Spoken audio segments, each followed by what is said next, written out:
Let us not pray to be sheltered from dangers, but to be fearless when facing them. Good morning, students. Open your English treasure book. Today, we are going to start our chapter number 5, Where the Mind is Without Fear, written by Rabindranath Tagore. Where the Mind is Without Fear. This poem is written by Rabindranath Tagore before the independence of India.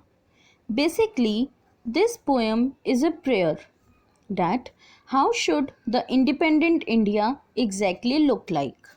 What should be the basic criteria or points to be included in the formation of the independent India? Now, let's discuss about our author Rabindranath Tagore. Rabindranath Tagore was born on 7th May 1861 and died on 7th August 1941. He was also known by the sobriquet, that is nickname Gurudev, was an Indian poet and short story writer, playwright, novelist, painter and a songwriter. His works helped reshape Bengali literature and music in the late 19th and early 20th centuries. Tagore was the first non-European to win the Nobel Prize in Literature in 1913. India's national anthem, Jan Gan Man, is his composition, as is Bangladesh Amar Sonar Bangla. Sri Lanka's national anthem too was inspired by his work. Now, let's start reading our poem.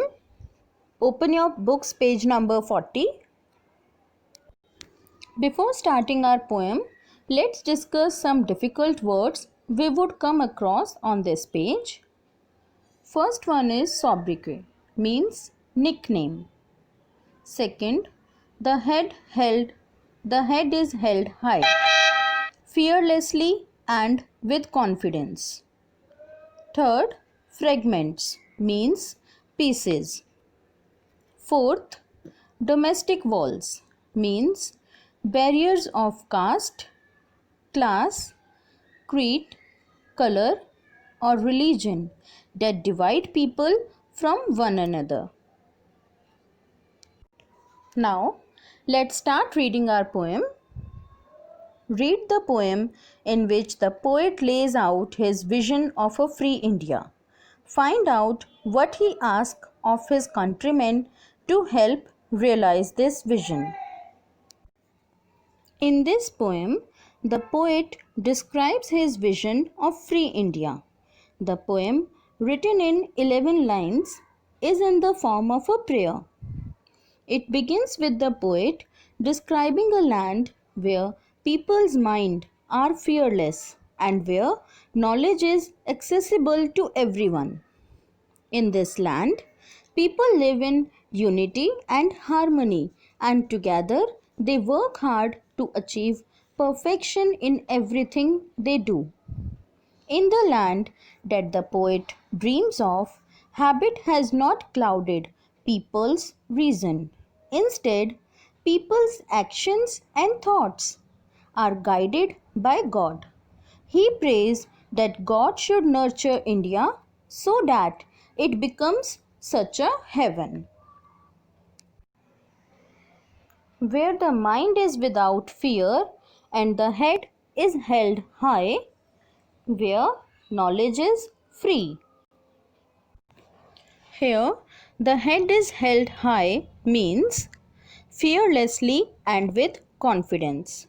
In this line, the poet starts to imagine what he would like his country to be like. He says that no countryman of his should live with fear on his mind at all times. Instead, they should hold their heads up fearlessly and with confidence in themselves. Now, here he is saying, where the mind is without fear and the head is held high. Second line, where knowledge is free. Now, here, poet is not saying that knowledge will be given free of cost, but free here means by to all the people without any discrimination. Knowledge should be available to all citizens.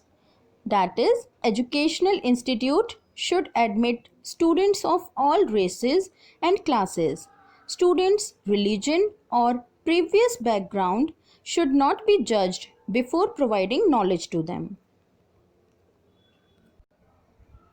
Where the world has not been broken up into fragments. Fragments means pieces by narrow domestic walls. Now, here, domestic walls means barriers of caste, class, creed, color, or religion that divide people from one another.